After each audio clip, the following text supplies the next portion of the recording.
And welcome to another edition of Two Steps Ahead Podcast. Two Steps Ahead Podcast encouraging you to take your passion, make it happen, let yourself be great. I'm Son Edom, and coming up on the show, maybe you have heard of the expression, be slow to speak and quick to listen. Or maybe it was quick to listen and slow to speak. Well, either way, ever really thought about what it means or what it's like to listen? Not just hear, but listen.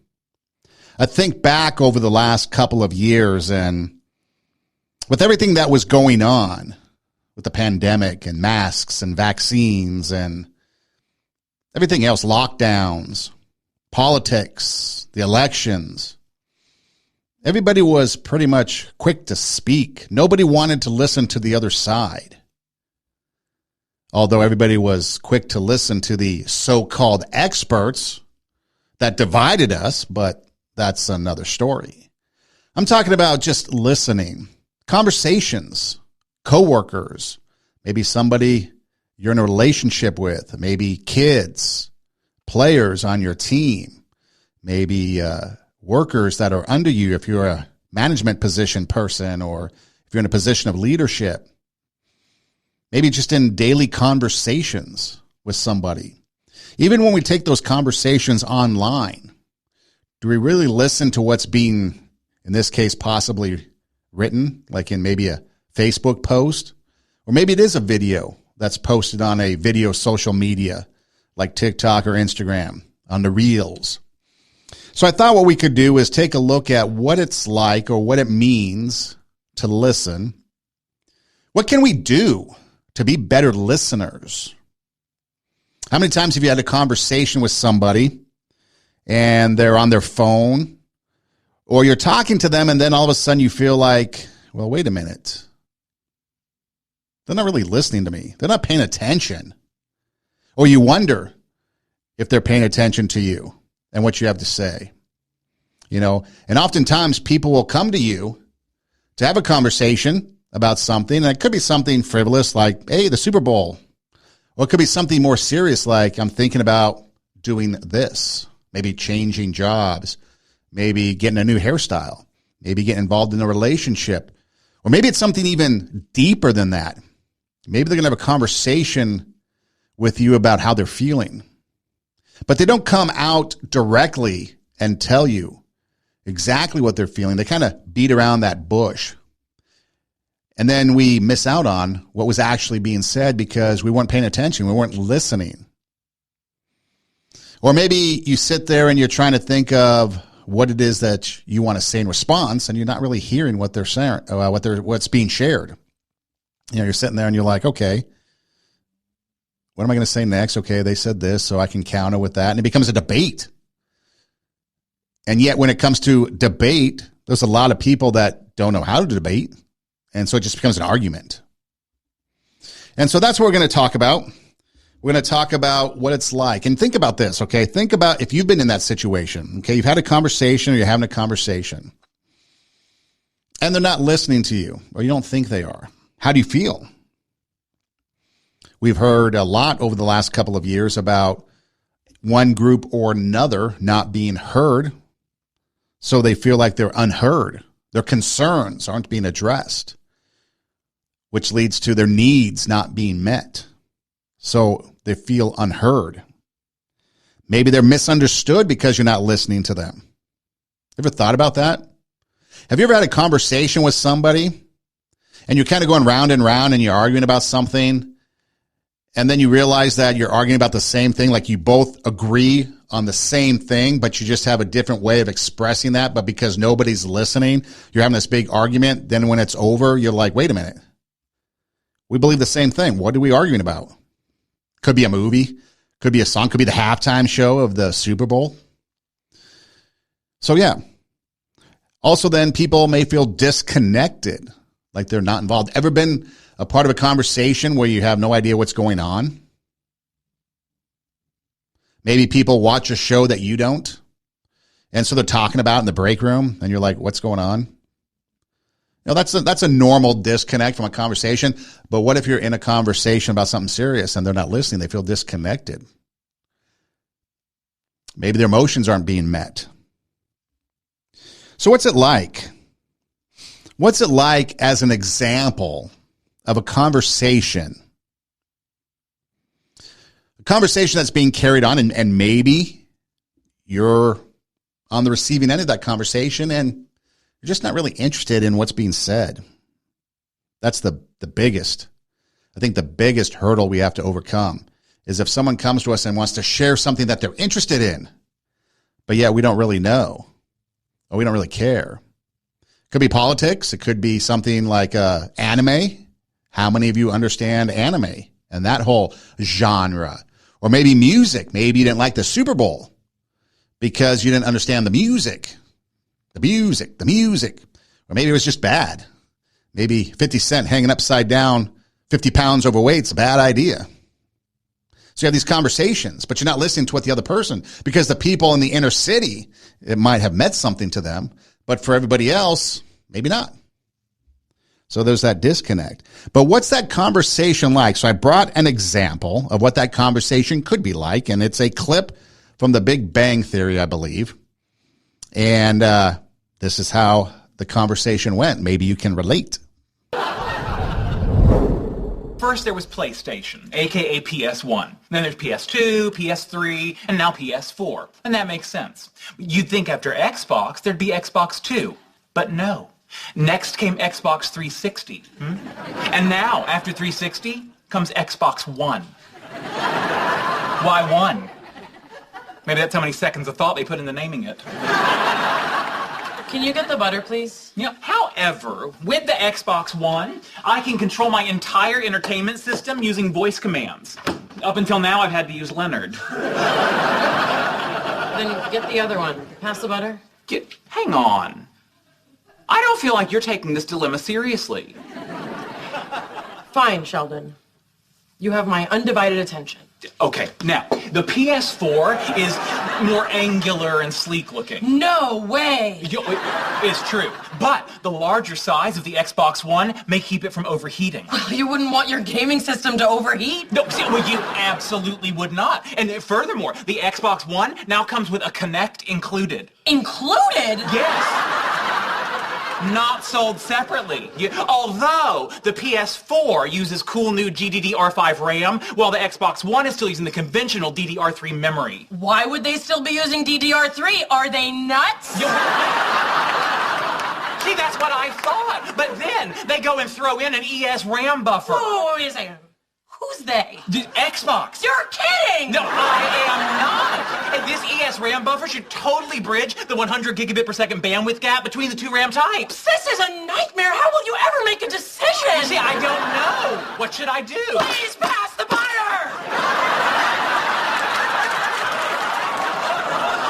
So how many of you have been involved in that type of conversation? Now, obviously, that's a comedic response to the whole thing, but if you break it down a little bit, think about it.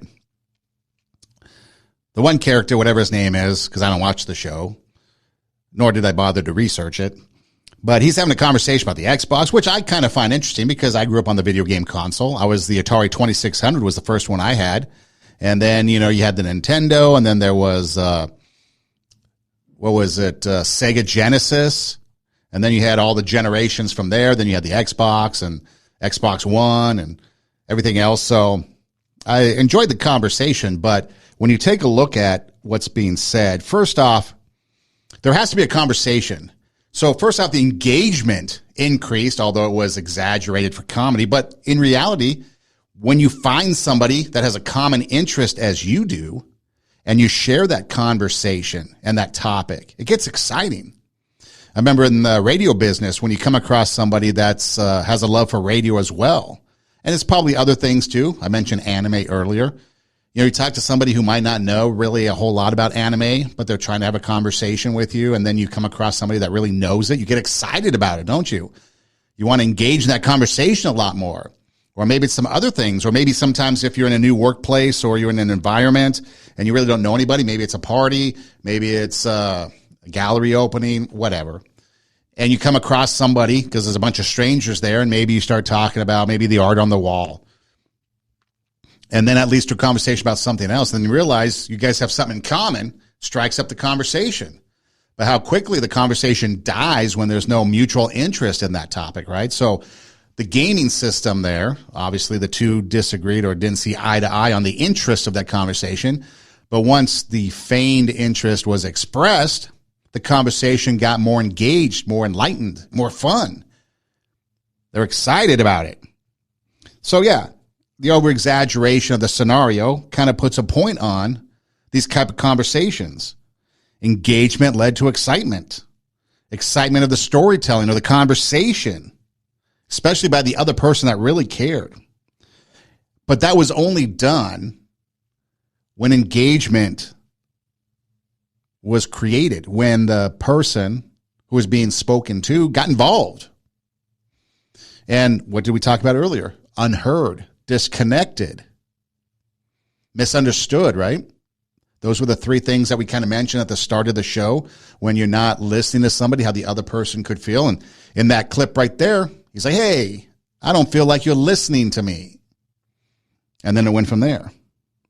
You know, oftentimes we have conversations. Again, that was a comedic exaggeration of it, but and over something as I guess you could say trivial as video games. Although, hey, don't say trivial video games to this younger culture, because they're all about that online gaming. One time, I'll tell you a story. One time, somebody came to me. It was a former student, and said that they wanted to show me something that was on YouTube, something they had done on YouTube. I'm like, okay. And so they log on to YouTube and go to their YouTube channel, and they show me this video. And it's a video of them playing a video game. And I'm waiting for something exciting to happen. And it's just him playing the video game. And what was exciting about it to him was that he was able to record it and put it up on YouTube. And I guess at the time, because this is a number of years ago, I guess at the time, that was kind of a new thing happening. It's because now you have people that will sit there and watch YouTube. So not only are they not playing the game, not only are they not involved in the game, they're watching somebody on YouTube play the game. And people get excited about that. And so years later, somebody else approached me with kind of a similar situation. And I had to feign interest because I'm like puzzled by the fact that people are excited about watching other people play video games on YouTube. You're watching a video of somebody playing a video game on YouTube. And I guess it could be exciting. I mean, I guess it's no different than the old days when we stood in the arcade. We put a quarter up on the video game, maybe Galaga or Pac-Man, maybe Centipede, maybe Missile Command if you're really old school. And you would watch them play and wait your turn. So I guess it's really no different. But the games are vastly different, obviously. And sometimes if you're not in it, you don't understand the game. But again, you have the conversation about it. And so I understood that, okay, this is something that is really exciting to these younger kids. And I'll get excited too, even though I don't know what the hell they're talking about. But that's what it is. It's just engagement, understanding. And we'll get to more of the reasons why it's important to listen, even when you don't have that understanding a little bit later. But I want to set a little bit more of the table as we get going. One of the other things, too, that is really, I think, important that we miss out on are the subtleties, okay? When we don't listen, we miss out on the things that aren't said because they're not spoken because we're not attentive. What do I mean by that? I've got another clip here I want to play. It's from Gran Torino. If you haven't seen the movie, it's a Clint Eastwood movie. It's actually really good. It deals with racism in Detroit. And it talks about, and the movie's about an old white guy adapting to a mixed community now that was once all white. It's an old Korean War veteran guy. Anyways, there's a scene in there where Clint Eastwood's character, he doesn't get along with his family either. He's an old crotchety dude, and he doesn't get along with very many people. And so it comes across that he's sick. He's been smoking, I guess, since way back in the day. And apparently he's sick. And so he wants to call his son, who he doesn't really get along with, to tell him about the diagnosis. Okay? And so this is how that conversation went. It's Grandpa Walt. Pick it up. You talk to him. Mitch, I'm doing Bill's hair. you talk to him. He's your father.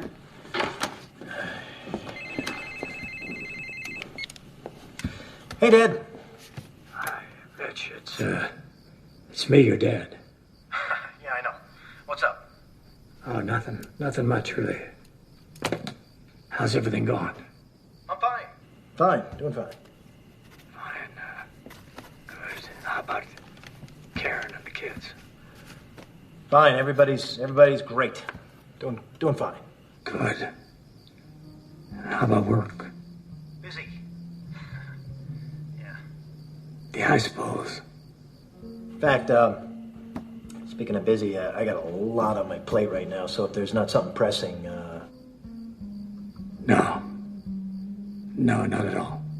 So, why don't you call me this weekend? Sure. Okay. It was nice talking to you, Dad. Thanks for calling. So as the video plays on, you'll start to see the son pause for a moment and think, something unusual just happened. Something out of the ordinary. And he reflects on what that could have been. And Clint Eastwood's character was going to call to tell him that he's basically terminally ill and didn't have very long to live. It's a good movie. I recommend it. One of the few that I really recommend. But we miss out on something when we don't pay attention. Everything else in that conversation was important. The bills were more important. Nobody wanted to talk to the grandfather. Sure, he's a crotchety old guy. But if you watch the movie, you kind of understand the relationship as to possibly why. As to why he was somewhat estranged from his family, the way they treated him. But we miss out on things. So we miss out on the bad news that we might hear at the other end of a phone call. A phone call that doesn't usually come, as you saw there toward the end of that video. Okay? The son says, why don't you call me later? Maybe this weekend. Well, later never came. If you watch the movie, you'll understand why. Later never came. Walt, the character played by Clint Eastwood, never made it to the weekend. Everything else was more important. But when you're having that conversation, hopefully you've never had that experience, but maybe you've experienced somebody who took their own life. And you say to yourself, I wish I had known. I wish I had seen the signals. I didn't know it. I didn't realize they were going through all this. But were you paying attention to what was not spoken, to that nonverbal communication? That's why it's important to listen, because we never know. We never know what's being communicated to us. Could be something that's happy. Could be something that's sad. It could be a cry for help. Maybe somebody's addicted to a substance, crying for help. You know, recently somebody reached out to me for some assistance, and I provided it, but I had to pause and think, is there more to this than what's being requested? And so I sent assistance, and I haven't heard back yet, so I'm a little concerned, but I'll follow up. But what are we listening for? Because that's the one biggest thing that I've learned, especially teaching at the collegiate level at college, especially at junior college, because you get a vast variety of students coming through straight out of high school, fresh off that high school campus onto the college campus. People have been retired, now looking for a second career, so they're older in life, okay? You run the gamut. And the biggest thing that I've learned is to just listen to the stories, what's being said. And especially, it's harder with the younger kids because a lot of the stuff they talk about is not really interesting to me. And that's just, I guess, a generation thing. But you got to listen because that's such a volatile age for those young people. The one thing I'll never understand is that a kid turns 18, graduates from high school, maybe doesn't even graduate from high school, just turns 18, gets booted out of the house. Or parents think that now their kid's an adult at the age of 18 because I guess we recognize 18 as an adult age. You can vote. That's about the only thing you can do at 18. I guess you can drive at 16, but you think of them as an adult, right? So we put adult pressures on them. Get a job. Get your own place. Whatever the case may be. But what we don't realize is that those years are the most impressionable because it's going to dictate how or which direction that young person goes as an adult, the support that they're needed to be in school or to make that transition. If you remember, you think back to your transition from high school to college, how was it? Was it a rough one? Tried to figure out what to do in life? You went through 5, 6 different majors. If you went to college, couldn't figure it out. Maybe some of you did. I had it a little bit easier from the standpoint if I knew what I wanted to do, and that was to be in radio. The path getting there was a little bit rougher than what I was hoping or anticipated or expected, but I knew what I wanted to do, so I won half the battle already. Some people I know didn't even know what they wanted to do. Some of them still don't know what they want to do when they grow up. But during those years when people are talking, you can listen for the struggles that they go through at those age. You know, when they're at that age, adjusting from high school to college. I think St. Elmo's Fire was a movie that touched on that. If you've never seen it, it's the 80s Brat Pack, but it touches on that adjusting. Anytime we go through a period of adjustment, we're coming out of the pandemic now, we're adjusting again. Or during the pandemic, were you listening for people who had signs of mental health issues? Maybe we're too quick to have that conversation, that one-sided conversation to prove that I'm right about whatever I'm talking about. Mass vaccines, lockdowns. I'm right, you're wrong. And you forget to listen to maybe they're using their argument as a cry for help. Or maybe they're using their argument to find out more information. Because that was the one I learned early, like I said, to listen more because I realized the value in listening. In fact, in radio, that's the first thing they tell you to do when you do an interview. Everybody tells you write out a bunch of questions when you do an interview for radio or in journalism. And that's a good thing to do. But then what happens? You ask a question. Now you're not even listening to the response and you're looking down at your questions because you want to see what to ask next. And yet the answer that they give you is full of juicy nuggets that you could follow up on. But we don't because we're too busy looking at the questions we want to ask, the agenda. So I learned in radio, for me, listen to the answer. I might have my questions written out, but I'm going to listen to the answer because maybe the answer to the question that I asked to get the thing started is going to take me down a whole nother path that I never thought about, never opened up with. There's been a lot of conversations, too many to even recall one, but where we took a chance and went down and listened to what they had to say. I forget the guy's name. Here's an example. I forget the guy's name, but he was in, he was a musician is what I'm getting to. And his name's on the tip of my tongue because I'm pulling this off the top of my head. But he was in Vietnam. He's a Grammy Award-winning musician from the 70s. He was into funk music. And so I asked him the simple question because my father went to Vietnam and served in Vietnam. And I knew from his bio that this musician went to Vietnam. It had nothing to do with music or the Grammys because it was Grammy season. I was talking to him about the Grammys. And so I just happened to ask him what his experience was like in Vietnam because I was listening to what he had to say. And he referred to Vietnam like he would write his music, and his music was inspired from the time that he was in Vietnam. It was like a way that he was able to get over that PTSD. And it opened up this conversation that was just unbelievable about his experience and the emotions and everything that he went through, especially when he came back from Vietnam. And I'm listening to him tell this story, and I'm thinking to myself, okay, I knew it was at Vietnam, but how do you weave, hey, you won a Grammy, you went to Vietnam. How do you weave those two things together? But because I was listening and not paying attention to my questions that I'm going to ask next, he happened to drop Vietnam in his answer, and I was able to use that to go through and ask the question. His answers were unbelievable. And that's what we learned in radio early on, or at least I did, was listen to what the person is saying that you're interviewing because it could open up many, many doors that you could go through that you didn't even know about. And so we might miss out on something if we're not listening. We're too busy thinking about how to be right. Okay, we're having a conversation. I'm deciding I'm going to listen to you. right? That's different than how people generally communicate, because usually when they communicate, they're doing something like, okay, we're going to have a conversation, and I'm going to tell you why I'm right, and I'll win if you agree. Or maybe you're having a conversation where, I don't know what you're trying to do. Maybe you're trying to impress the person you're talking to. So you're not listening to them at all. You're just thinking about what you're going to say next. Okay, so that's not this. This is, you might have something to tell me.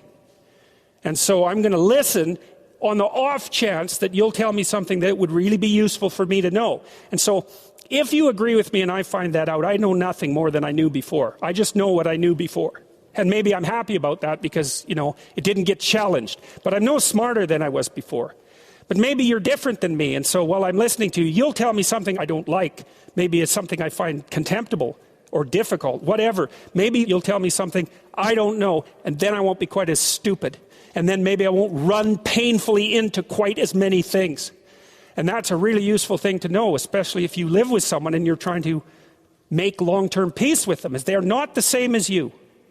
And their way they look at the world and the facts that they pull out of the world aren't the same as your facts. And even though you're going to be overwhelmed with the proclivity to demonstrate that you're right, it is the case that two brains are better than one. And so maybe 9 of the 10 things they tell you are dispensable, or maybe even 49 out of 50, but one thing, all you need to get out of the damn conversation is one thing you don't know. So it's that one thing you don't know. We like to listen. We like to think we listen, or I think we like to pretend we listen. But are we really? Because we're listening, but we already know all this. We already know what the person's telling us. I watched the Super Bowl. I watched the halftime show. What you're saying isn't really anything new. So I'm just going to go into dreamland or think of something else. But maybe there's that one thing that you don't know that now you picked up on. You're listening for that one thing you might not know because that's new knowledge. It makes you smarter, maybe less embarrassing with that nugget of information. Maybe somebody is sharing something that they did that was embarrassing to themselves. And so you listened and you were able to avoid that same mistake. The radio business was all about that, especially if you were a board operator. People would make the same mistakes that others made, even though they were trained not to make those mistakes because they didn't listen. Maybe you have a new outlook on something. When you talk with people from other countries, which is a lot of reason why I'm on social media. I have a lot of connections with people. Never met them in real life, just somehow connected through social media, and then have a conversation with them, and then, maybe like their pictures, they like mine, and then it goes from there. But, then you have a conversation with them. It leads to a conversation about what's life like in their country, and you realize that's completely different than what you might hear on the news. Shocking, isn't it? It's completely different. You think about, I remember I was having a conversation with a student. He was from Iraq, and he lived in Iraq under Saddam Hussein. Now, we all know Saddam Hussein was a bad guy, and a lot of things he did was not very good. And so we had to go in and take him out. Well, once that regime fell, chaos ensued, okay?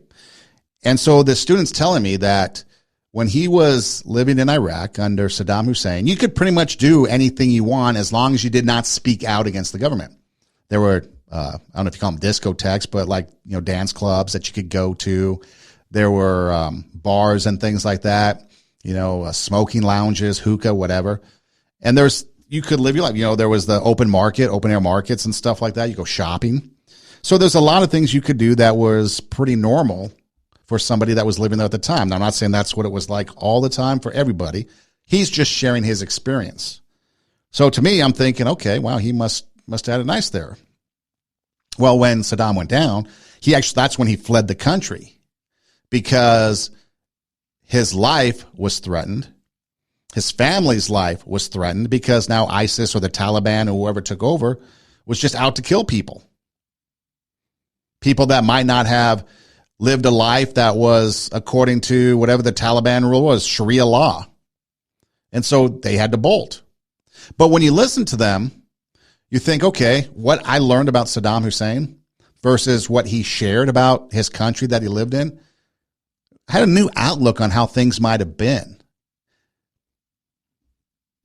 And you go back and you look at history and you wonder if things worked out the way they did, or if we kept it status quo, how would things be today for those people? Look at recently Afghanistan. Afghanistan pulled out. Troops came out of Afghanistan recently, and what's happened to that country? So we gained a new outlook when we talk to people, especially if we just listen to them for that one thing. What's that one thing we don't know that we can learn from that person? Again, 49 times or 49 out of 50 things they say we already know, but that one nugget comes across.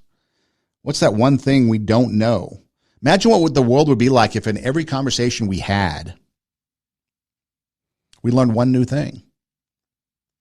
Like I said, I learned early on that listening was important. And so I've been practicing that craft for a long time. It takes time. And sometimes people will say, how come you know so much? Well, it's not because I know so much. It's just I listen. I listen to what people have to say. I observe and watch. If I'm in a public forum, a public area, I might listen to the conversations around me. I'm not eavesdropping because I'm in a public area, but I'm listening. I'm learning what people have to say. You know, you're on the school playground, listen to what the kids have to say, or you're in the staff lounge, listen to what teachers have to say. I can weed out the gossip, and maybe you learn a new strategy on how to teach, or maybe if you're coaching, this was the biggest thing too, coaching. I would always pay attention and listen during coaches' speeches and stuff, because you might pick up that one thing that makes you a better coach, makes your team, a better way to practice, a better way to work on a skill, maybe a hitting skill or a fielding skill. So you can learn a lot just by listening for that one thing. And maybe there's more. Maybe there's more that you learn from somebody. You know, you never know unless you listen. If we're too busy trying to think of what to respond, because people get weird with that awkward silence. It's like if the conversation isn't going back and forth, back and forth, back and forth, now we're awkward because there's a pause, that pregnant pause. It's okay to have a silence or a pause in the conversation, because first of all, if you're obviously going back and forth, back and forth, back and forth, you might not be comprehending. I think I read somewhere that we only comprehend 25% of what we hear. So we're really not comprehending a lot. So if we look for that one thing and we comprehend that one thing, we're going to be better off. Now, because of education and being in the education world and trying to get students to listen to the teacher, I've seen many strategies used recently, especially this last year, because I've been involved in a lot of elementary school classrooms. So there's a lot of strategy to try to get students to pay attention. The old strict whacking the kid with the ruler on the hand for not listening, I guess, is outdated and not recommended. It's frowned upon. Of course, that was tongue in cheek. But there's different ways. And so for you, if you need a reminder, a simple reminder of a good way, or what's the best way to listen to somebody, I'm going to give you this catchy tune. Sing along.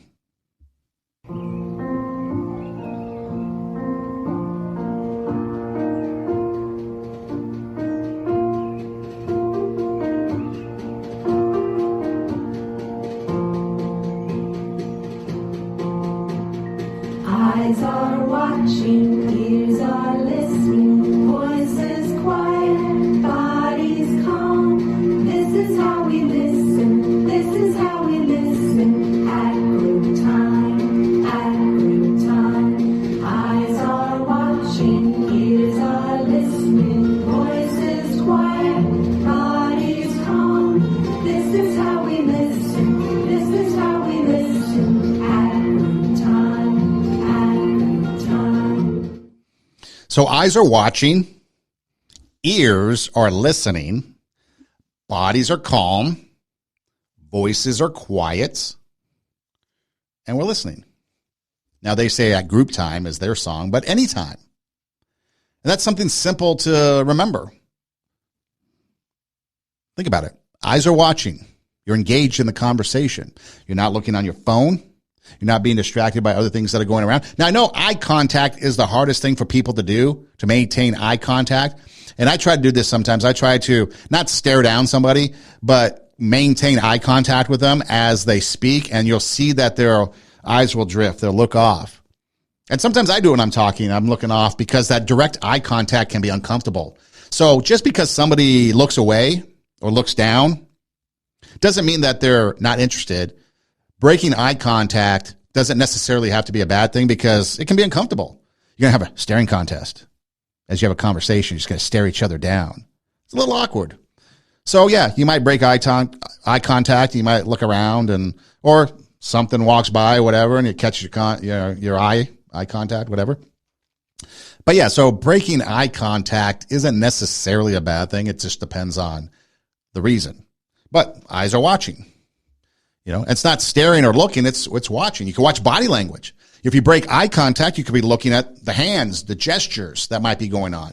You might be looking to see if the person's slouching. Hand on their chin or their cheek. Maybe they're yawning or their eyes are closing, their head's nodding.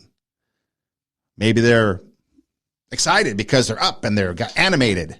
Whatever the case may be. Okay? So you're not locked eyes, but you're watching the person talking. Obviously, ears listening, so obviously you're going to hear what they say. Pay attention to that. Bodies are calm. Don't need to be fidgeting. Fidgeting. We have a hard time sitting still. Even kids today have a hard time sitting still, so they're sitting on all kinds of contraptions instead of just a chair. It's a bouncy ball. It's a wiggly chair. They got fidget spinners or all kinds of things to play with, tactile touchings because they can't sit still. But you want to be calm. In fact, I think now one of the biggest things that I like to watch is teachers will call for a body check. And no, it's not hockey and you're going to cross-check somebody, but check your body. Are you calm? Or the thing that drives me absolutely bonkers is the crisscross applesauce. I don't know where you get the applesauce from. I guess it rhymes. But you cross your legs and you fold your hands and you put them in your lap. Now, again, it's all designed to get someone to pay attention in a catchy way to get students to pay attention, but I just find that entertaining. Voices are quiet. Remember, we don't want to be talking too much. We don't want to interrupt what they have to say. How many times has somebody interrupted you and you're like, what was I going to say? So you don't want to interrupt because we're looking for that one thing that we don't know. And of course, this can be done at any time, whether you're in the classroom, whether you're at a meal, like a dinner or a lunch, whether you're on the phone. The phone is the hardest thing because how many of you listen with an earpiece and then you're doing something else on the phone? Or how many times are you listening with an earpiece and you're watching TV?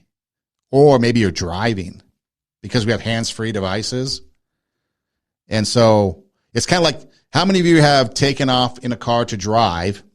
Your mind wanders, and then you arrive at your destination, and you're like, how did I get here? That's the type of listening we have to avoid. What did you say? Because there's that miscommunication there. And so then, again, eyes are watching, ears are listening, voice is quiet, body's calm, and we can do that at any time. Because that then allows us the ability to sit there and be attentive as to what the next person is saying. So what about these opportunities? What about opportunities for learning, for listening, for taking in the information that is coming at us, being told by somebody else? When you hear yourself saying, or when you catch yourself thinking, I don't know why they would do that. I don't know why they would say that. I don't know why they would believe that. Who needs an education? I'll give you a hint. I don't know. I don't know. I don't know why anybody would do that. Well, who has the problem? Well, I don't know. Well, I think maybe you need to have some learning to do. Oh, I'd just rather be critical. Well, yeah, of course it's more fun to be critical or to just think they're idiots, right? And if you get an education on why they're doing what they're doing, not only will it make more sense, you might join them. Well, we can't have that, so I'll just be ignorant and hang around with people who think like I think, see the world the way I do, so we can all just sit around and go, can you believe that? Why would anybody do that? Why would anybody believe that? Why would anybody say that? Well, guess what? Newsflash. They all have perfectly good reasons for what they do, what they say, what they believe, just like you have a perfectly good reason. Everything everybody does makes perfect sense to them. So, if there's something you don't know, I can't believe my son would do that. Why would my son do that? Why would my daughter? Why would my wife? Why? If there's something you don't know, you need to, that requires questions, not declarations, not little mini sermons, not proclamations, not here's a bucket of wisdom to duck on you, honey, to drop on you, honey. It requires questions. And we get back to what James says. So, I got an idea, he says. Why don't you be quick to listen and learn? Why don't you be curious? Why don't you ask questions? Why don't you be quick to listen, prioritize listening and learning, and slow, I mean wait and be late slow in what you say in response. First of all, you notice how as we go through the show, a lot of what is being said comes back to learning. Listening equals learning. Learning is listening. Could be interchangeable. But we're quick to listen, slow to speak. Makes a difference. Try it. Spend a week, because it's going to take you a while for some discipline to kind of overcome that that knee-jerk reaction to talk first. But take a week and just try to listen to people. Don't even try to say anything. Just listen. And see how much you learn over that week. See if you can even do it. So I don't know why someone would do something, he says. Opens up the opportunity for us to learn something. Now, I say proceed with caution, okay? Because of different reasons. First off, you don't want to get convinced of something that goes against your belief. Or you don't want to get convinced of something where you lose something. For example, how many times you get a phone call and they're very persuasive on the phone and then you end up sending them money. It happens, to our older generation, our seasoned citizens a lot.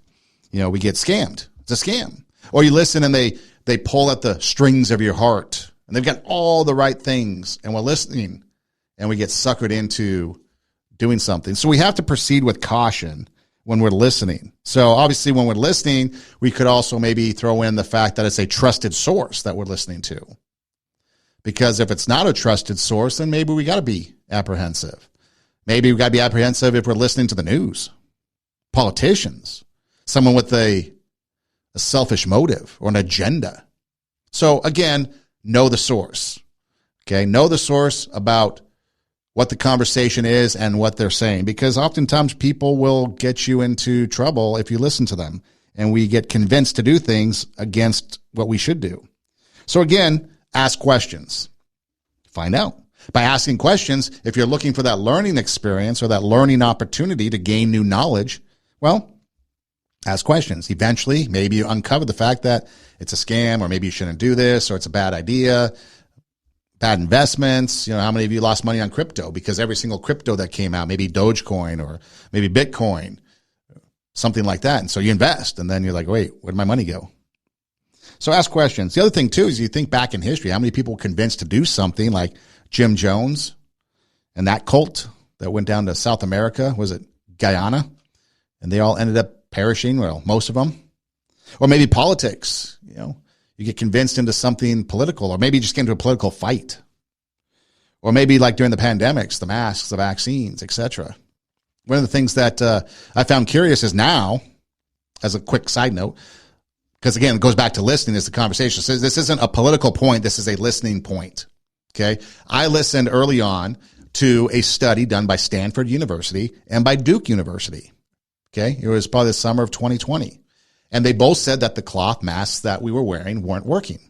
They weren't effective against COVID, and we should all be having N95 masks. Well, of course, people dismissed that, and we went on wearing the cloth masks, and 2 years later, we're still kind of coming out of this thing.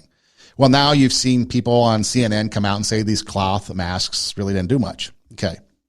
Again, listen. If we listen to people, we get knowledge, but yet we're too quick to shut them down. How many times have we heard of possible remedies or possible victims, or that victim, the vulnerable, I guess they call them, the vulnerable age. What if we just listened to the experts that gave us those type of informations or that type of information?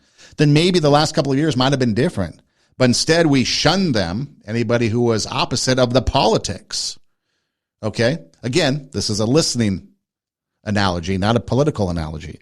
So if we listen, maybe if you listen to a partner, maybe someone you're in a relationship with, whether it be a personal relationship, a business relationship, a friendship.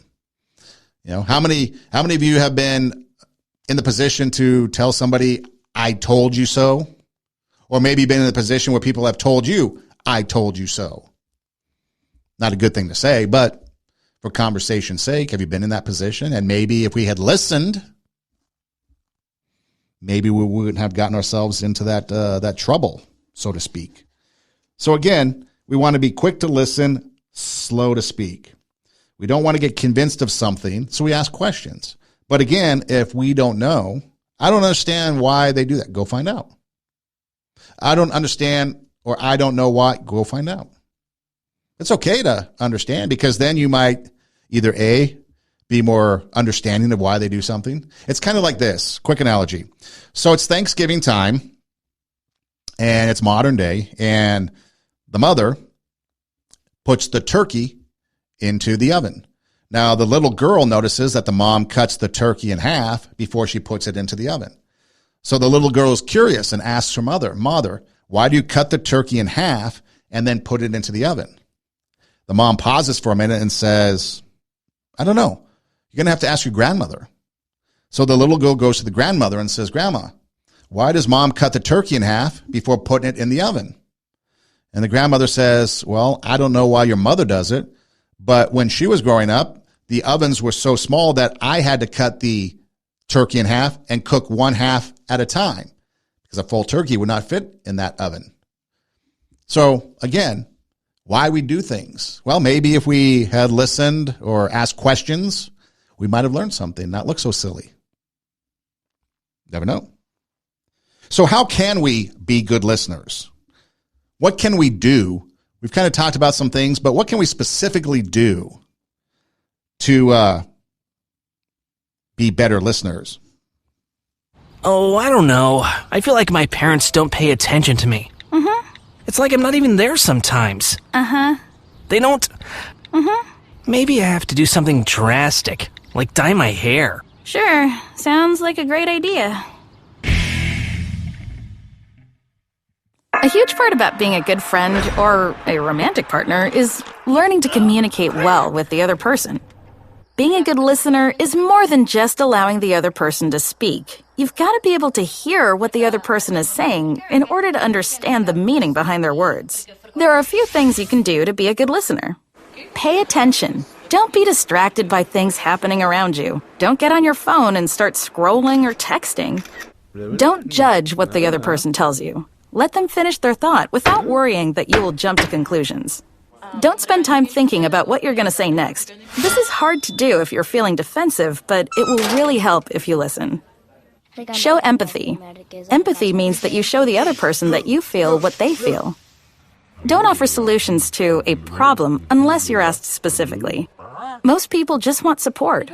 They want to be heard. They don't actually want you to solve problems for them.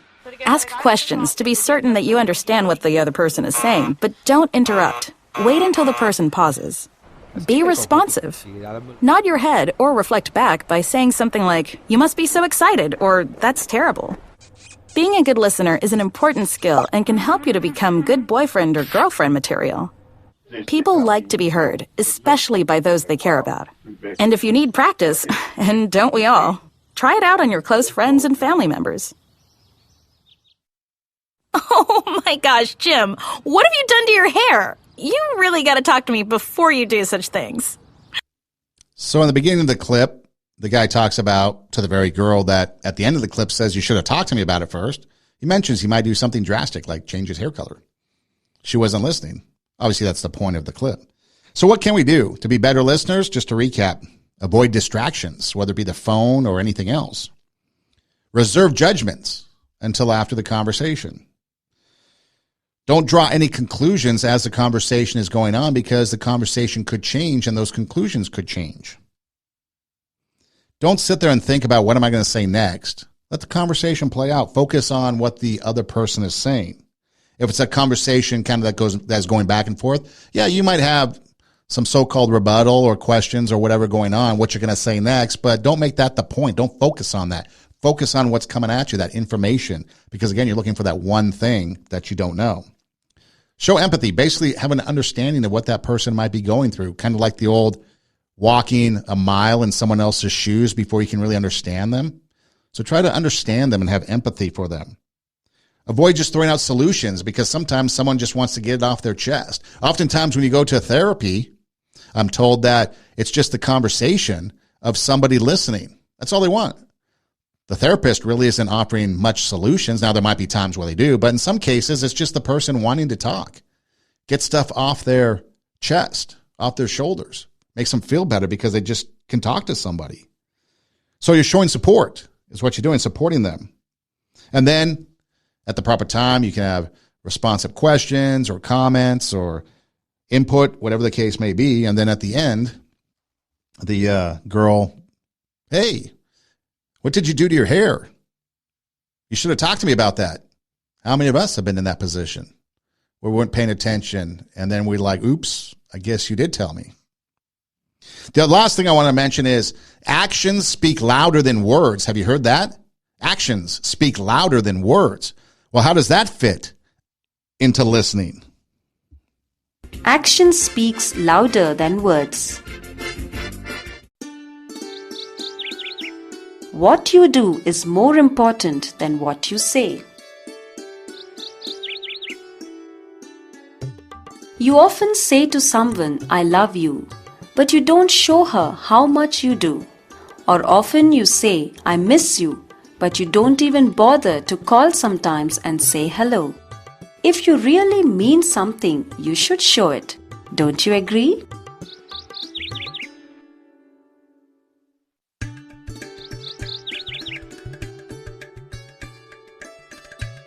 Action speaks louder than words.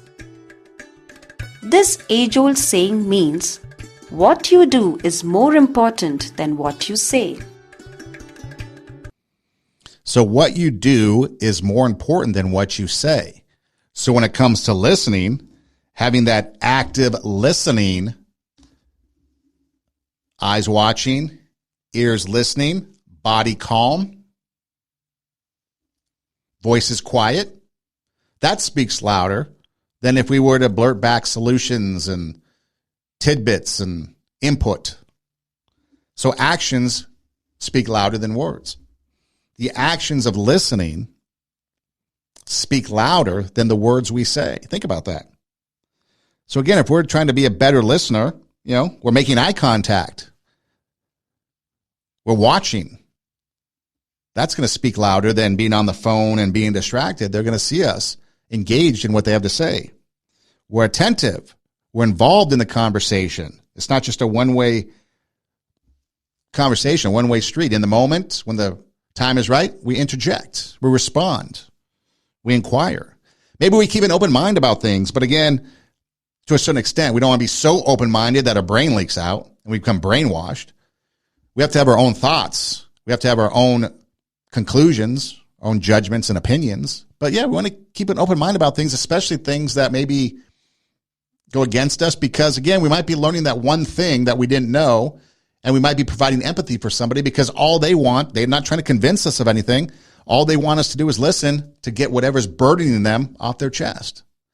And that's really huge when it comes to political and religious ideology. Maybe there's somebody that's politically different or religiously different in belief, and they want to share with us, and they just got to get something off their chest. We put away. I learned that from a friend of mine, a doctor friend of mine. He had to put away a lot of his, I guess they call them prejudices, but his own beliefs, because he's there to help the patient. The patient comes first. So he has to listen, set aside judgments, conclusions, etc. Why did you do that? Of course you were going to get hurt. No. Okay, let's just fix you. Why did you jump off the roof of a building?